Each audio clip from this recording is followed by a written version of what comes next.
வணக்கம் கதிரவன் ஜோதிடம் சேனல் நேர்களே, நான் உங்கள் அன்பான சயின்டிபிக் வேதிக் அஸ்ட்ராலஜர் அஸ்ட்ரோரஞ்சி பேசுகிறேன். நல்லது நினைப்போம், நல்லதே நடக்கும். இந்த வீடியோவில் நம்ம என்ன பார்க்க போறோம்னா,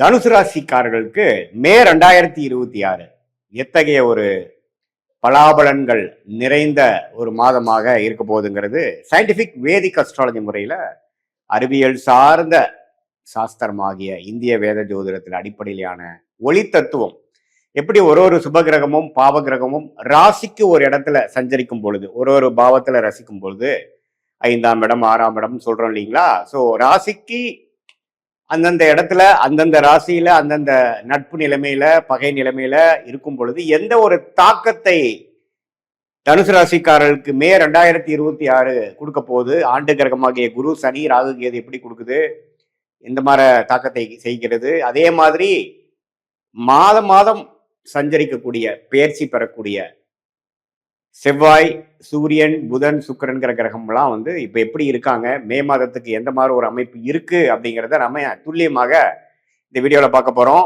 இப்ப பாருங்க, 7ஆம் இடத்திலேயே ராசி அதிபதியாக குரு ராசியை பார்ப்பது நல்ல விஷயம். சனி 4ஆம் இடத்துல இருந்து வேலை தொழில் தாயார் இடம் வண்டி வாகனம் அது மாதிரி விஷயத்துல நிறைய அப்கிரேட்ஸ் சேஞ்சஸ் புரட்சிகள் ஆக்டிவிட்டி செய்து கொண்டிருக்கிறார். அதே சமயத்தில் ராகு 3ஆம் இடத்திலும் கேது 9ஆம் இடத்திலும் இருந்து ஒரு நல்ல அமைப்பாக இருக்கிறார். மாத பயிற்சி பெறக்கூடிய கிரகம் ஆகிய ராஜயோகாதிபதி செவ்வாய் பாருங்க, மீனத்துல முதல் 2 வாரம் இருக்க மாதத்தின் second of third and fourth வீக்ல பாத்தீங்கன்னா 5ஆம் இடத்துல ஆட்சி பலம் பெறுகிறார். எப்பவுமே ராஜயோகாதிபதி வந்து ஓரளவுக்கு ஆட்சி பெற்று ஒரு ஸ்தான பலம் பெறும் பொழுது நல்ல அமைப்புகளை கொடுக்கும்.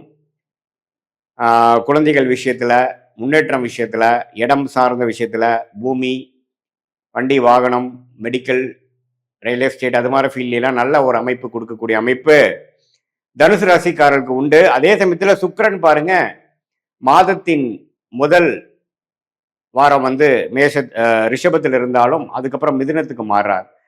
ஸோ ரிஷபத்தில் 6ஆம் இடம் இருக்கும் பொழுது 6ஆம் வீட்டு அதிபதியே 6ல் இருக்கும் பொழுது சுக்கிரன் இருக்கும் பொழுது கடன் நோய் வம்பு வழக்குகளை கொடுக்கக்கூடிய அமைப்பு. ஸோ எப்போ அவர் 7க்கு போறாரோ அது நல்ல அமைப்பு. ஸோ தனுசு ராசிக்கு மாதத்தின் செகண்ட் ஆஃப் ஓரளவுக்கு நல்ல பலன்களை கொடுக்கக்கூடிய அமைப்பாக இருக்கிறது.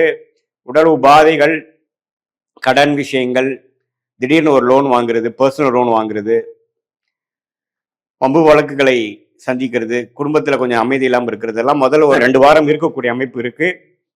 அதெல்லாம் நீங்க கொஞ்சம் பார்த்து கொள்ள வேண்டும். அதே சமயத்துல சூரியன் வந்து 5ஆம் இடத்துல உச்சம் பெற்று 6ஆம் இடத்துக்கு மாறுவது தப்பில்லை. புதனும் பாத்தீங்கன்னா சுக்கிரனோட வீட்டிலேயே இருக்கிறது நல்லது.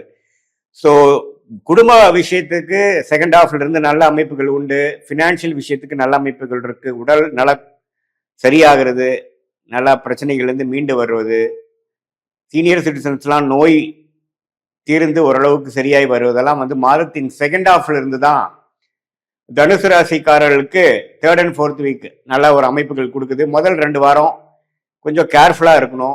எல்லா விஷயத்துலையும் கொஞ்சம் டக்குன்னு ஒரு முடிவு பண்ணி நம்ம செய்யக்கூடாது. இதோட பின் விளைவுகள்லாம் என்னன்னு யோசிச்சு பண்ணணும். ஏன்னா செவ்வாய்ங்கிற ராஜயோகாதிபதி வந்து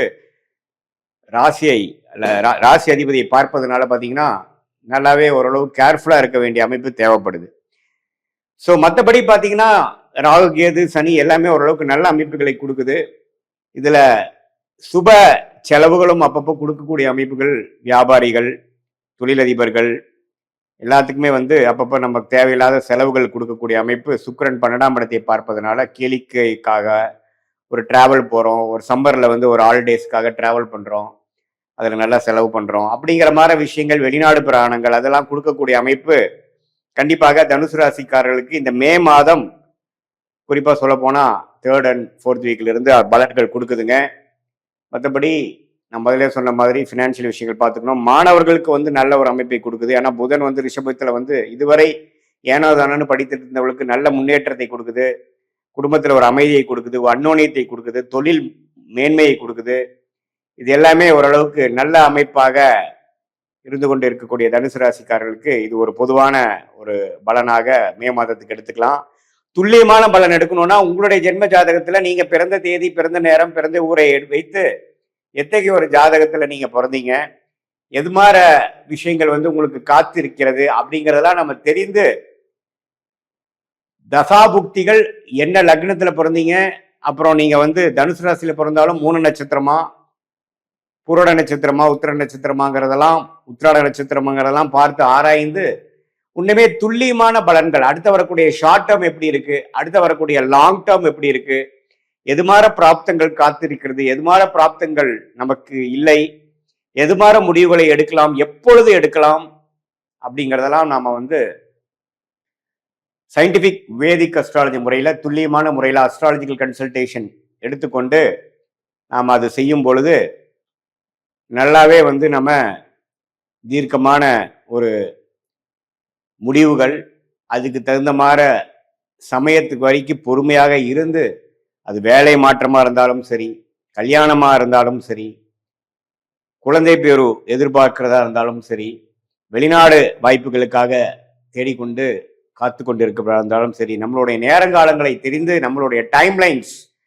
என்ன அப்படிங்கிறதை தெரிந்து அதுக்கு தகுந்த மாதிரி பொறுமையாக இருந்து அந்த நேரத்தில் நம்ம செய்ய வேண்டிய வேலைகளை கரெக்டாக திட்டமிட்டு செய்து அது மூலமாக நம்மளுடைய லைஃப் பொட்டன்ஷியல் என்னவோ, நம்மளுடைய ஜாதக பிரகாரம் இருக்கக்கூடிய பிராப்தங்கள் என்னவோ அதை வந்து எந்த குறைவு இல்லாமல் அனுபவித்து வாழ்க்கையில் எதிர்நீச்சல் போடாமல் நம்ம கர்மா என்னவோ அதை தகுந்த மாதிரி நம்ம வாழ்க்கையவே அலைன் பண்ணிட்டு தேவையற்ற சமய விரயங்கள், தேவையற்ற பொருள் விரயங்களை தவிர்த்து எதிர்நீச்சல் போடாமல் எளிதில் நம்மளுடைய திட்டங்களை செயல்படுத்தி நம்மளுடைய வாழ்க்கை குறிக்கோள்களை அச்சீவ் ஆக முடியும் சயின்டிபிக் வேதிக் அஸ்ட்ராலஜி முறையோட துணையோட அப்படின்னு நான் சொல்ல விரும்புகிறேன். ஏன்னா இப்போ நம்ம பார்க்கக்கூடிய அந்த பொது பலன் வந்து தனுசு ராசிக்கு இருக்கக்கூடிய கிரகத்தின் தாக்கங்கள் என்ன அப்படிங்கிறதா நம்ம கொடுக்குறமே ஒழிய நீங்க என்ன லக்னத்துல பிறந்தீங்கிறது ரொம்ப இம்பார்ட்டன்ட். ஏன்னா லக்னத்தை பொறுத்து தான் தசாபுக்திகள் அமைகிறது. ஸோ அது வந்து கொஞ்சம் நீங்க கேர்ஃபுல்லாக பார்க்கணும். அதே மாதிரி லக்னாதிபதி எவ்வளோ ஸ்ட்ராங்காக இருக்கார், சில பேர்த்துக்கு லக்னமும் ராசியும் ஒரே மாதிரி இருக்கும். அப்புறம் உங்கள் லக்னத்துக்கு இப்போ போயிட்டு இருக்கிற தசை என்ன தசை, என்ன புக்தி, அந்த தசநாதன் எப்படி இருக்கார், புக்திநாதன் எப்படி இருக்கிறார், எது மாற அமைப்பில் இருந்தால் எது மாற நம்ம போகலாம் அப்படிங்கிறதெல்லாம் நம்ம ஓரளவுக்கு தீர ஆராய்ந்து நம்மளுடைய ஃபார்ச்சுனேட் பிளானட்ஸ் என்ன, நம்ம யோகமான கிரகங்கள் என்ன, யோக எது மாற அந்த கிரகம் சொல்லக்கூடிய படிப்பு என்ன, அந்த கிரகங்கள் கொடுக்கக்கூடிய தொழில் என்ன, அதெல்லாம் தீர ஆராய்ந்து நம்ம அதுக்கு தகுந்த மாதிரி நம்மளுடைய செயல்களையும் நம்மளுடைய ஆர்வத்தை ஃபைன் டியூன் பண்ணி அந்த டைரக்ஷன்ல நம்மளுடைய நடவடிக்கைகள் முயற்சிகளை செய்வேமானால் நிறையா பேர் பார்த்தீங்கன்னா தேவையில்லாத சில பிஸ்னஸ் பண்ணி லாஸ் பண்ணிக்கிறாங்க. அது மாதிரி விஷயங்கிறதெல்லாம் நம்ம அவாய்ட் பண்ணி நம்மளுடைய பிராப்தத்தை அறிந்து நாமளே வந்து வாழ்க்கையை அமைத்து கொண்டு அது மூலமாக வாழ்க்கையில் வெற்றி பெற முடியும் என்று சொல்ல விரும்புகிறேன். மீண்டும் மற்றொரு காணொலியில் சந்திப்போம். நன்றி, வணக்கம்.